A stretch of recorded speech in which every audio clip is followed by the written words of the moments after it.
وَمِمَّا رَزَقْنَاهُمْ يُنْفِقُونَ۔ متقین کی دو صفات ہم نے پڑھ لی ہیں۔ پہلی صفت ہے الذین یؤمنون بالغیب، کہ وہ ایمان بالغیب رکھتے ہیں۔ دوسری ان کی صفت ہے کہ وہ نماز کو قائم کرتے ہیں۔ اس پر بہت نشستیں ہو سکتی ہیں، نماز کے حوالے سے بہت ساری احادیث ہیں، لیکن آنے والے ادوار میں جب ہم اسباق پڑھیں گے نماز کے حوالے سے تو پھر اس میں ہم وہ روایات آہستہ آہستہ پڑھیں گے۔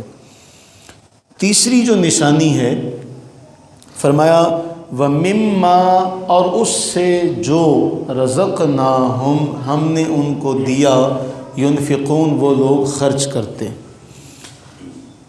اب اگر اس رزق کا جو مفہوم ہمارے ہاں رائج ہے اس حوالے سے بات کر لیتے ہیں، ورنہ یاد رکھیے گا اللہ کی طرف سے ملنے والی ہر شے رزق ہے، چاہے سانس ہو، دیکھنے کی، سننے کی، محسوس کرنے کی، یہ جتنی حصے ہیں، قوتیں ہیں، یہ ساری کی ساری کیا ہیں؟ رزق ہیں۔ لیکن عموماً ہمارے ہاں رزق دولت کے مفہوم میں استعمال ہوتا ہے، کھانے پینے کی چیزوں میں، اشیاء میں۔ سب سے پہلا جو بنیادی جملہ ہے، فرمایا ہم نے ان کو دیا۔ ہم نے دیا، کس نے دیا؟ اللہ تعالیٰ نے۔ کس نے دیا؟ اللہ تعالیٰ نے۔ یاد رکھیے گا جو کافر ہیں ان کا سب سے بڑا جو بنیادی راستہ ہے جو مسلمانوں کو خراب کرنے کا ہے، وہ یہ ہے کہ مسلمانوں کے دل میں یہ بات ڈال دی جائے کہ تم اپنی محنت کے بلبوتے پر کچھ کما سکتے ہو۔ جبکہ میاں صاحب علیہ رحمہ نے تو کتنا عرصہ پہلے یہ بات کہی کہ مالی دا کم پانی لونا، پر مسکاں لاوے، مالک دا کم پھل پھل لونا، لاوے یا نہ لاوے۔ یہ جو جملہ ہے نا، انسان کی کوشش ہوتی ہے کہ مجھے مال و دولت مل جائے۔ آپ نے دیکھا ہوگا، آپ اس کا مشاہدہ کر سکتے ہیں، گھر سے کتنے لوگ کمانے کے لیے نکلتے ہیں، سب اپنی دکان پر جا کر بیٹھ جاتے ہیں، لیکن کوئی ہزاروں لے کر آ رہا ہوتا ہے اور کوئی خالی ہاتھ آ رہا ہوتا ہے۔ نکلے تو دونوں ہوتے ہیں، لیکن کسی کی کوشش کو برابر کرنا، کسی کی کوشش کا نتیجہ خیز ہونا، یہ بھی اللہ کے ہاتھ میں ہے۔ کسی کو اس کی کوشش کا پھل فوری مل جاتا ہے، کسی کو فوری نہیں ملتا۔ تو جس کو فوری ملتا ہے وہ یہ گمان کر بیٹھتا ہے کہ شاید یہ میری عقل اور میری محنت کا مجھے صلہ مل گیا، ورنہ ایسا ہے نہیں۔ حقیقت میں حقیقت کیا ہے کہ اللہ تعالیٰ ہی دینے والا ہے۔ اب صرف ایک واقعہ اس حوالے سے، سورہ کہف آپ پڑھیں، سورہ کہف کی آیت نمبر 32 سے ایک واقعہ اللہ نے سنایا۔ فرمایا وَاضْرِبْ لَهُمْ مَثَلَ الرَّجُلَيْنِ، اے حبیب صلی اللہ علیہ وسلم آپ انہیں بیان کریں، دو آدمیوں کا ان کے سامنے واقعہ ذکر کریں۔ وہ دو آدمی کون ہیں؟ فرمایا جعلنا لأحدہما جنتین، ان میں سے ایک کو ہم نے دو باغات دیے۔ کتنے دیے؟ دو باغ دیے۔ وحففناہما بنخل وجعلنا بینہما زرعا، وہ انگور کے جو دو باغ ہم نے اس کو دیے، اس کے چاروں طرف کھجور کے درخت لگا دیے اور درمیان میں کھیتی پیدا کر دی۔ اب یہ دیکھیے گا، انگور کے باغ ہیں، چاروں طرف کھجور کے درخت ہیں اور درمیان میں کھیتی ہے، لیکن ان آیتوں میں اور بالخصوص اس آیت میں اگر آپ دیکھیں، فرمایا ہم نے۔ کس نے دیا؟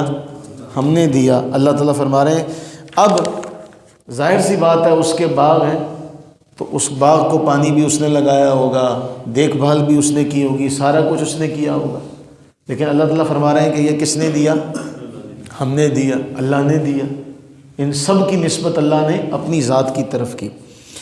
اب جب اس کے پاس مال آ گیا تو مال آنے کے بعد اس نے کہا یہ میری محنت کا نتیجہ ہے، یہ میرا ہے اور میرا ہے اور میں اس کا مالک ہوں۔ اور قرآن اس کے الفاظ بیان کر رہا ہے کہ اس نے کہا ما اظن ان تبید هذه ابدا، وہ کہتا میں نہیں سمجھتا کہ یہ کبھی ان کو زوال بھی آئے گا۔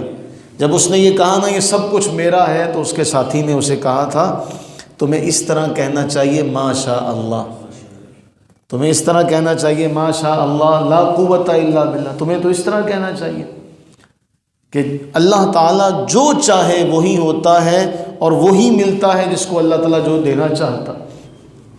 وہ کہنے لگا نہیں، یہ سب میرا ہے، لیکن اس کا جو ساتھی تھا وہ مالی اعتبار سے مفلس تھا۔ یہ مالی اعتبار سے جو باغ کا نقشہ اللہ نے وہ بیان کر دیا، اس کا تو ناز نخرہ ایک اس سے علیحدہ ہے، وہ اس کو سمجھا رہا ہے اور یہ کہہ رہا ہے کہ نہیں، یہ کبھی برباد نہیں ہوگا۔ اور پھر آگے سے وہ کہتا ہے تجھے لگتا ہے قیامت آئے گی اور یہ ہوگا، میں نہیں مانتا ان سب چیزوں کو۔ جس انسان کو اللہ دولت دیتے نا تو کبھی کبھی دولت اس کا دماغ خراب بھی کر دیتی ہے، اور ایسے موقع پر جو ایمان والا ہوتا ہے نا، حدیث میں کہا گیا نا، ایمان جو ہے اس رسی کی طرح ہے جو قلعے کے ساتھ بندھی ہوئی ہے۔ جیسے ہی بندہ سواری جو ہے وہ تھوڑی سی اپنی حدود سے آگے جاتی ہے تو وہ رسی اسے اپنی طرف کھینچتی ہے، اسے لگ جاتا ہے کہ نہیں میں اپنی حدود پار کر رہا ہوں۔ مومن کہیں پھسلنے لگتا ہے کسی بھی معاملے میں تو اس کو ایمان کی جو ڈور ہے نا وہ کھینچ لیتی ہے، نہیں یہ کام تیرے کرنے والا نہیں۔ اللہ کسی دوست کے ذریعے سے، کسی راہبر کے ذریعے سے اس کو آگاہ کر دیتے، نہیں یہ کام تمہارے کرنے والا نہیں۔ اب دیکھیے ہم نے نمل کی وہ سورہ نمل کی وہ آیات پڑھی کہ جب سلیمان علیہ السلام لشکر لے کر جا رہے ہیں، اور کیا کر و فر کا عالم ہے، چونٹی کہتی ہے اپنے اپنے بلوں میں چلے جاؤ، کہیں ایسا نہ ہو کہ لشکر تمہیں روند ڈالے۔ تو اللہ کے نبی جو سب چیزوں کے مالک ہیں اس وقت کہتے ہیں، جو اللہ کا شکر ادا کرتے ہیں، ربی اوزعنی ان اشکر نعمتک التی، یا اللہ مجھ پر تو جو تو نے نعمت کی ہے، میرے والدین پر کی ہے۔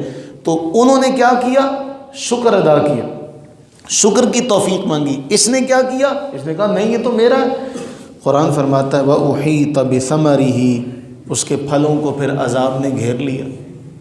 فَأَصْبَحَ يُقَلِّبُ كَفَّيْهِ عَلَى مَا أَنفَقَ فِيهَا وَهِيَ خَاوِيَةٌ عَلَى عُرُوشِهَا، جو باغ تھا وہ سارا اپنی چھتریوں کے بل گر پڑا، برباد ہو گیا، سب کچھ چلا گیا۔ جب سب کچھ چلا گیا، سب کچھ چلے جانے کے بعد اسے خیال آیا، وہ کہنے لگا یا لیتنی لم اشرک بربی احدا، اے کاش میں نے اپنے رب کا کسی کو شریک نہ بنایا ہوتا۔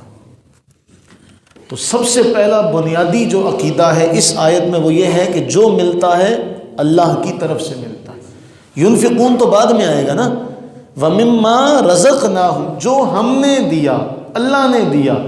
اب سب سے بڑی بات جو سمجھنے والی ہے، جسے آج آپ ہم اپنے ذہنوں میں بٹھا لیں کہ جو ملے گا اللہ کی طرف سے ملے گا، جو ملے گا اللہ کی طرف سے ملے گا۔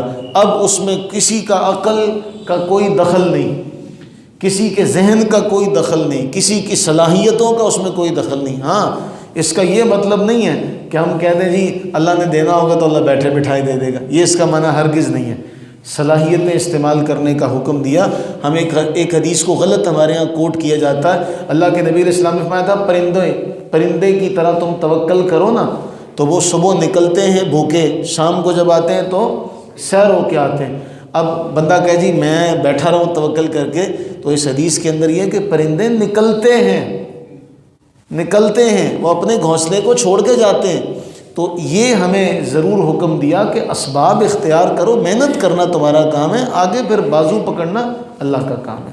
اللہ سے دعا کریں اللہ تعالی ہمیں اس عقیدے کو پختگی کے ساتھ کہ جو ہونا ہے اللہ کی طرف سے ہونا، اللہ تعالیٰ اس کو اپنے دل میں جگہ دینے کی توفیق عطا فرمائے اور اپنی رحمت کا صدقہ ہمارے ساتھ اچھا ہی فرمائے۔